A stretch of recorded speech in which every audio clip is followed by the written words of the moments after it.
Domingo, 2 de agosto de 2020, eu sou Alexandre Matias, começando mais um Climatias Diário. E aí, como é que estão as coisas por aí? Aqui, domingaço, céu azul, temperatura ótima, solão, maravilha, aquela coisa que mexe completamente no meu humor. É isso, tomara que os dias continuem assim, que os resquícios de inverno tenham ficado para trás e que a partir de agora a temperatura esquente. Domingo é dia de disco, vou falar de 2 discos, vocês já sabem de quais, né? Porque tá aí no título. E um deles, que eu vou falar por último, na verdade já pego como gancho para comentar sobre o show que eu vi ontem, no sábado, da Tulipa com o Gustavo, na casa de Francisca. Tulipa Noir, que eu comentei aqui. Apresentação incrível, incrível. Tulipa dirigida pela Laís Bodansky. A Laís e uma outra câmera na casa de Francisco, a casa de Francisco completamente vazia, claro. Tomaram todas as precauções possíveis, né? Desde inclusive fazer os exames em relação à Covid para ver se não teria problema de estar lá. Apesar de serem 4 pessoas, a Tulipa, o irmão Gustavo, irmão, parceiro e brother, como ela sempre fala, os dois no palco. A Laís e Thaís, se não me engano, é o nome da outra câmera que também estava fotografando o show. E a Tulipa já tinha a pira de fazer por conta do nome, né? Tulipa Noir é o nome de um. Le Tulipe Noir é o nome de um filme que inspirou o nome dela. E ela tinha essa coisa do noir junto com o cinema noir, né?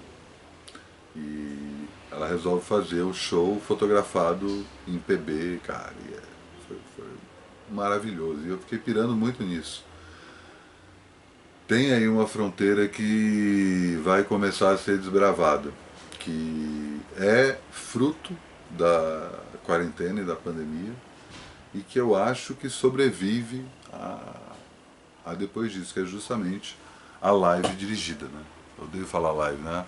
O teleshow, o show transmitido pela internet com direção assinada. Não é mais simplesmente uma coisa de botar a câmera, como eu ponho aqui, e simplesmente fazer uma apresentação ao vivo. É entender a câmera como parte do processo e a direção conduzir o público para os pontos de vista de quem está dirigindo quer mostrar. E aí, cara, sinceramente, dava ali pelo menos uns 5 momentos diferentes daquele show, eram clipes que podem funcionar por si só, assim, sabe? Uns takes maravilhosos, a Tulipa atrás de uma escada, assim, vista através dos degraus, vista através das taças, assim, saca? Aquele monte de taça e uma luz fodida, assim, foi. E assim, saber que a gente está assistindo aquilo e aquilo está acontecendo ao vivo, né? Que em outras épocas, se a gente não tivesse condenado a essa reclusão atual, possivelmente a gente não assistiria com tanto afinco, muito menos pagaria por isso. Então tem esse momento aí que eu fico pensando isso indo para uma escala mundial, que já aconteceu de certa forma com o show do Nick Cave, né? Mesmo o show tendo sido disponibilizado no dia seguinte, de uma forma pirata, e assim, o próprio Nick Cave está fazendo vista grossa para isso, porque o vídeo continua lá no ar no YouTube, colhendo um monte de views e não é uma questão de quero meu dinheiro de volta porque o vídeo vazou.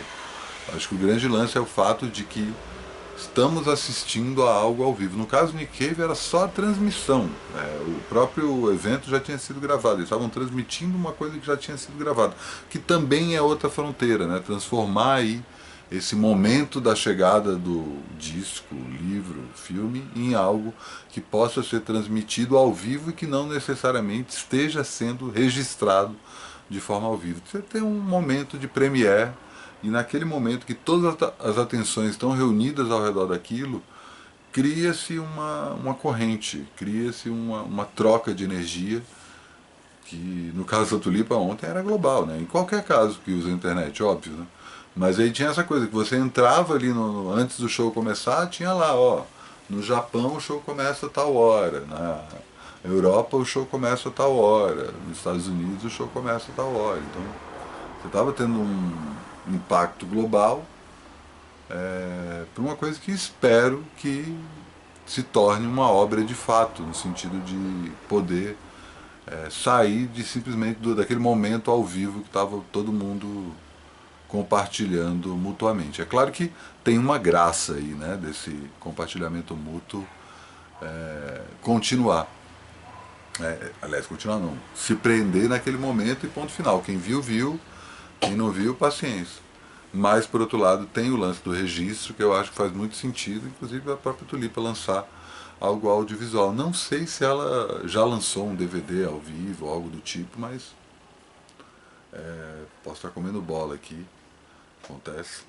Mas é isso, é algo que se ela puder ganhar, e tipo, foi a primeira transmissão ao vivo que ela fez desde que começou a quarentena. Então começa aí com um tapete vermelho em preto e branco, estendido aí de forma maravilhosa.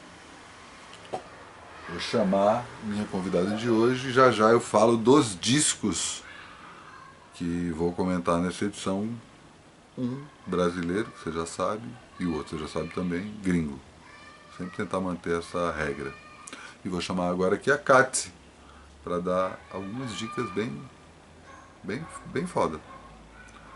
Diga lá, Katsi. Salve pessoal, eu acompanhei o Trabalho Sujo, valeu muito pelo convite. Espero manter aí o alto nível das indicações do Climatias. Minha proposta aqui vai ser uma indicação para uma quarentena edificante, já que a gente está nessa conta sobre filosofia política. Pera aí, que teve uma falha aqui. Vamos voltar, sempre acontece isso, né? Vou aumentar o volume, também estava baixo. Agora vai. Foi mal, Katsi, diga lá. Salve pessoal que acompanha o Trabalho Sujo, valeu Matias pelo convite.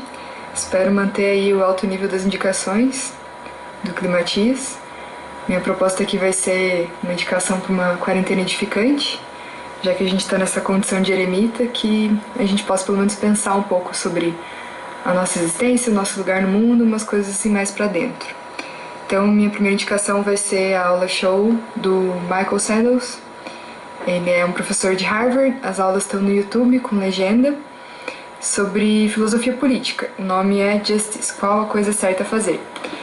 Se você não leu os textos que ele indica lá, não tem problema, dá pra acompanhar o raciocínio, e apesar de parecer uma coisa chatíssima, é bem engraçado, bem participativo, e talvez você consiga descobrir qual é a coisa certa a fazer.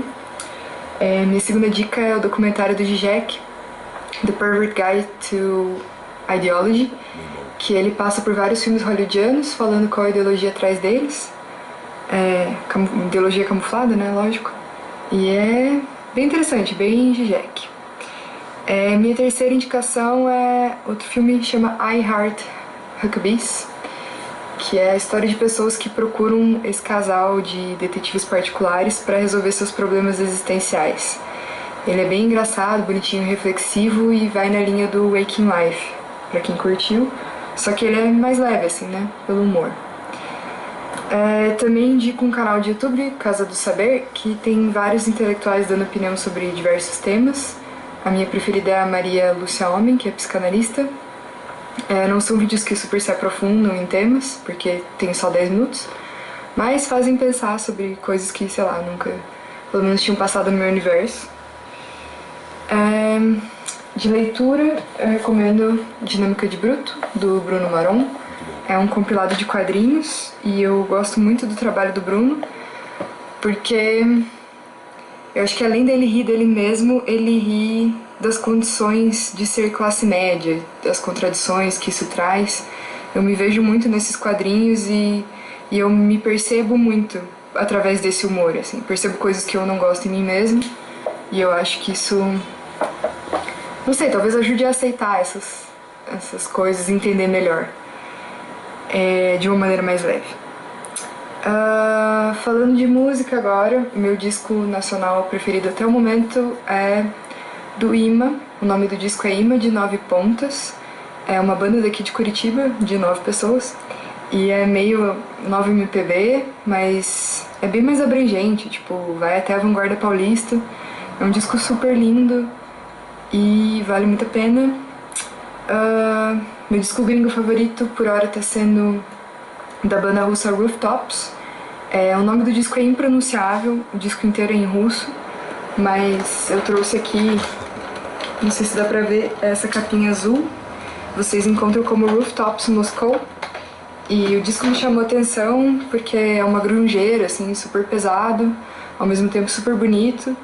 E apesar de eu não falar russo e não entender nada, eu acho que é o caso do tipo do som que a mensagem transcende o idioma, porque parece que eu consigo sentir, assim, o que eles estão falando. E é bem foda, eu indico. Eles se autodenominam Cloud Rap com pitadas de Nirvana. Também indico o disco do Braids, esse disco novo, eu esqueci o nome, mas fazia muito tempo que o indie rock não me comovia, e esse disco me afetou. Série. Eu gostei muito do Slut Ever, da Kylie Sortino. Cada episódio é uma passagem pelo mundo do prazer feminino, sexualidade, gênero. É uma coisa meio educativa, meio engraçada. Vale a pena para todos os gêneros. E outra série é What Do We Do in the Shadows, que é tipo um The Office, só que de vampiros. Muito bom. Então ele também é esse estilo mockumentary, só que é meio macabro. É leve, mas é um humor meio ácido ao mesmo tempo. Acho que vale a pena. E uma coisa que eu tenho feito pra não surtar na quarentena é terapia, mas eu também já fazia isso antes.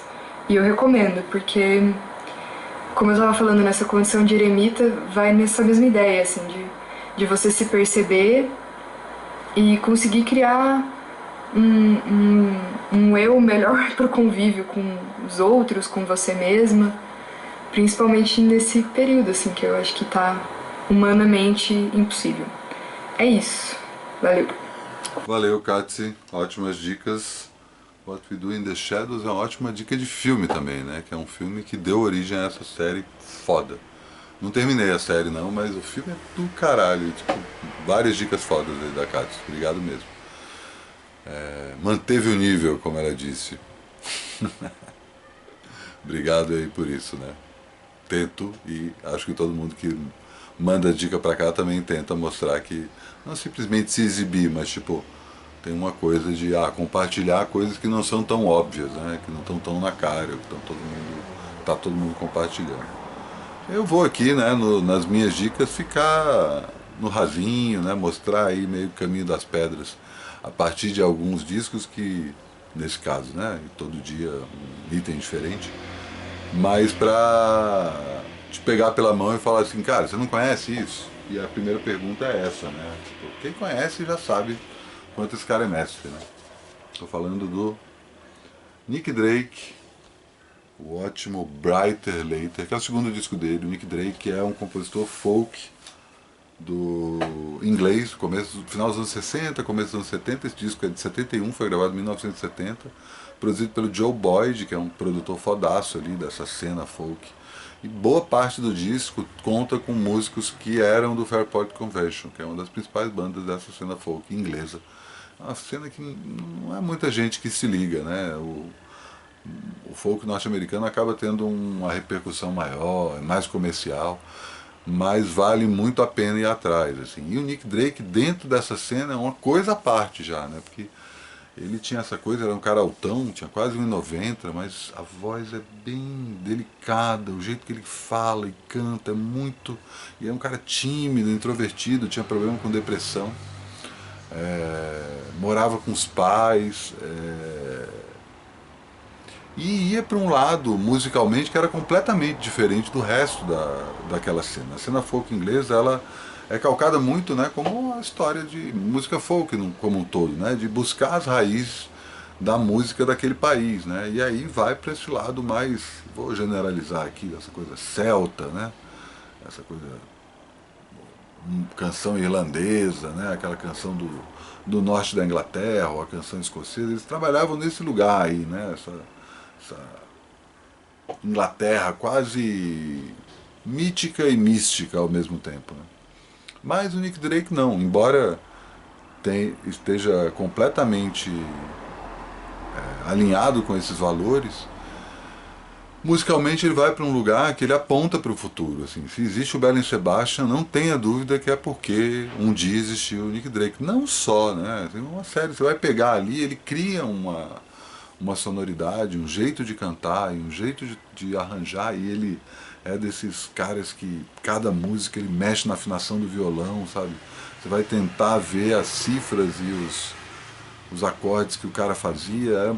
Tipo, não é fácil, é um cara, além disso, ainda tem esse talento como músico, um cara que vai para uma outra, para um outro patamar de tudo, né? Tanto em termos de composição, quanto em termos de jeito de cantar, né? Ele é outro cara que entende muito a questão do microfone, então ele não precisa gritar, ele pode cantar baixinho. Ele só tem 3 discos lançados, né? O primeiro chama Five Leaves Left, que é aquele recadinho que tem nos bloquinhos de seda, né, papel para cigarro. Então chega uma hora que está faltando, só sobram 5 folhas, ele avisa, né, ele usa esse título para batizar, né, e aí cai nessa coisa. Five Leaves, ele também está falando de folhas, né, é um disco que a capa é verde, é um disco mais pastoral, mais bucólico, enquanto o Brighter Later, cujo título é escrito de outra forma, o Brighter tem um Y no meio, o Later tem um Y também no meio, né? Ele subverte aí a forma como as duas palavras são escritas, né? Quer dizer, mais claro, mais tarde. É um disco mais urbano, por assim dizer, mais desse urbano dessa Inglaterra mítica. Ele não está ali no meio do mato, né, como o disco anterior, que é um disco muito do pastoral, acho que é o melhor, folk pastoral mesmo, o melhor rótulo que você consegue colocar nele. Já o Brighter Later, ele tem esse aspecto mais urbano, mais no sentido de pequena cidade do interior.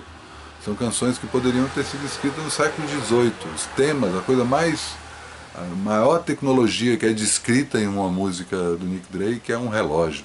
Sabe? Então o cara tá ali, e são músicas deslumbrantes, pelo amor de Deus, é um compositor. Vou só passar aqui. Hazy Jane 2 é uma das minhas músicas favoritas de todos os tempos. One of These Things First é uma... At the Chime of the City Clock, e tem Fly, que tem o John Cale tocando viola e cravo.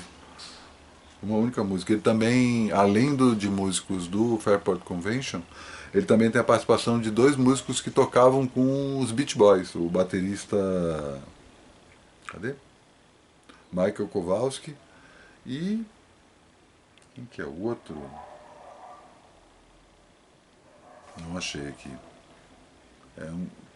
E ele estava querendo simular o Pet Sounds, né? Ele estava mirando nas sonoridades dos Beach Boys no Pet Sounds. Quando ele gravou, ele queria simular isso. Então, se você gosta do Pet Sounds e não conhece o Nick Drake, é o melhor lugar para começar. Se você gosta de Belle Sebastian, nunca ouviu falar de Nick Drake, faça-se esse favor, depois dá um alô aí mesmo. Nossa, esse cara é foda mesmo, porque ele é foda mesmo. Tem essa Northern Sky também, que são músicas maravilhosas. Tem 2 músicas, tanto a introdução quanto a última música, Sunday e Hazy Jane 1. São instrumentais, assim, é impressionante. E tem Poor Boy tem um backing vocal soul, que, nossa, de chorar esse disco. Lindo, lindo, lindo, um disco para um dia bonito de sol. Nick Drake lançou mais um disco depois, o Pink Moon, o primeiro disco dele, que é só ele tocando violão. Um disco triste, deprimente, 2 anos depois ele se mataria.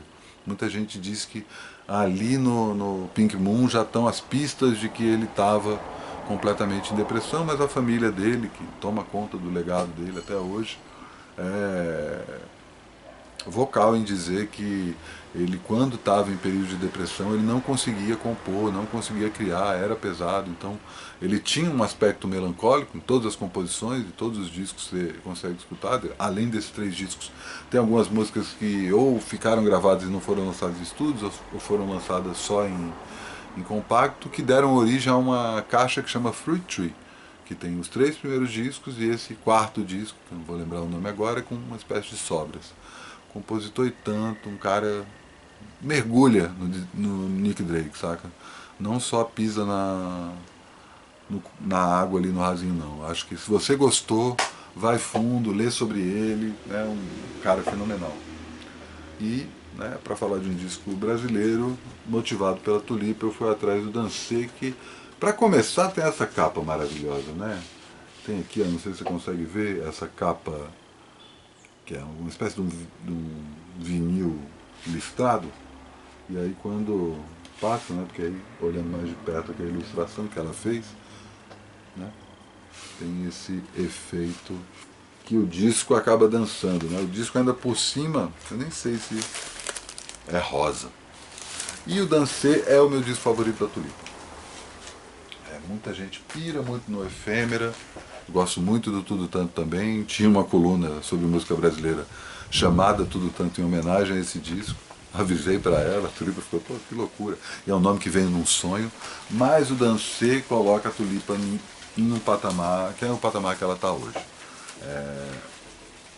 É o disco mais em que ela sabe exatamente o que ela quer fazer e ela consegue fazer. Ela reúne aqui um time inacreditável, assim, tem momentos que já são clássicos da música brasileira, né? Já dá para falar isso. Eu não digo em grande escala, mas sem dúvida esse disco de 2015 já tem grandes momentos. Meus favoritos, Virou, que reúne não só seu pai, o Chagas, com o pai do Felipe Cordeiro, seu Manuel. Então é um momento em que pai e filho duas vezes estão na mesma música. E é uma música que eu adoro, amo. Tafetá, que é ela e o João Donato, uma música que ela fez pro João Donato, maravilhosa. Old Boy também, que é, nossa, um arraso. Tem esse mantra final que fala em viver e descansar.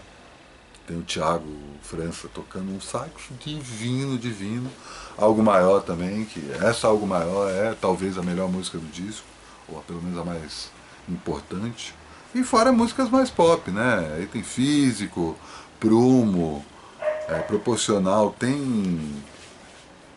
não dá pra deixar passar isso, assim, que eu lembro que... Deixa eu pegar aqui certinho, tem a participação do Cassim, tem a participação do Stephanie San Juan, tem o Márcio Arantes, Dudu Tsuda, muita gente foda participa, e Expirou especificamente, tem a participação do mestre Lani Gordon, guitarrista tropicalista, aí, um dos maiores nomes do instrumento na história do Brasil, que eu lembro quando eu conversei sobre esse disco, né, que eu tenho essa série de encontros que chama Todo o Disco, em que eu chamo um artista pra gente falar sobre o disco.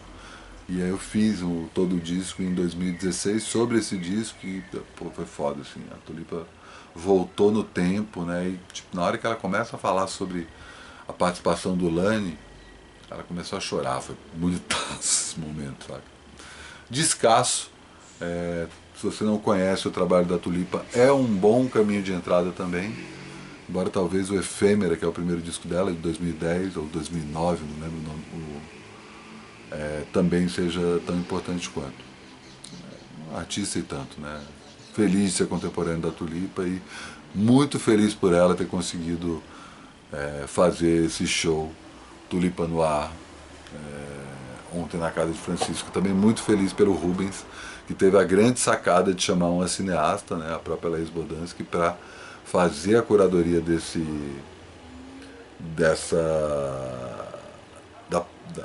transmissões, né, e dar esse olhar cinematográfico para outras coisas que a gente acha que é só uma transmissão de um show, né. Tem outras camadas que vão surgir e eu acredito muito que aos poucos a gente vai ver isso. Eu estava pensando nisso só como exercício. Imagina se o Scorsese dirige um show dos Stones, por exemplo. Como já aconteceu, né? O Shine a Light é isso. É um documentário sobre os Stones. Mas não é isso. O Scorsese vai filmar os Stones tocando num boteco, ao vivo, transmitido na internet. Não é só os Stones fazendo uma live. É uma live dos Stones filmadas pelo Scorsese, saca? E aí, cara, abre-se a fronteira, saca? Pensar muito como é que diretores vão lidar com música. O Scorsese é até um nome meio óbvio quando se fala isso, né? Já fez coisa pro Dylan, já fez coisa pro George Harrison, né?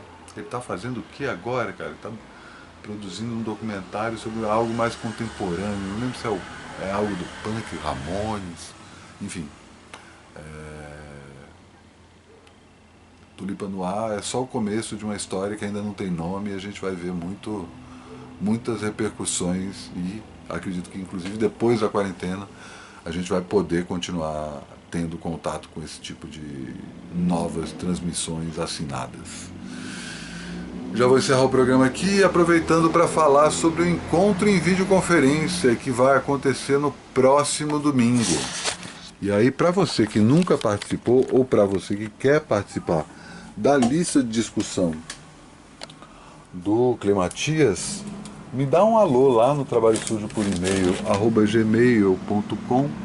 Até a próxima sexta-feira. Sexta-feira eu volto a falar, inclusive, sobre isso, pra gente tentar marcar certinho qual o melhor horário. Eu tô achando que é domingo à noite.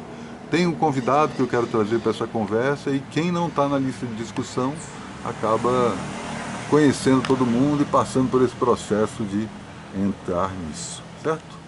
Amanhã, tudo de novo.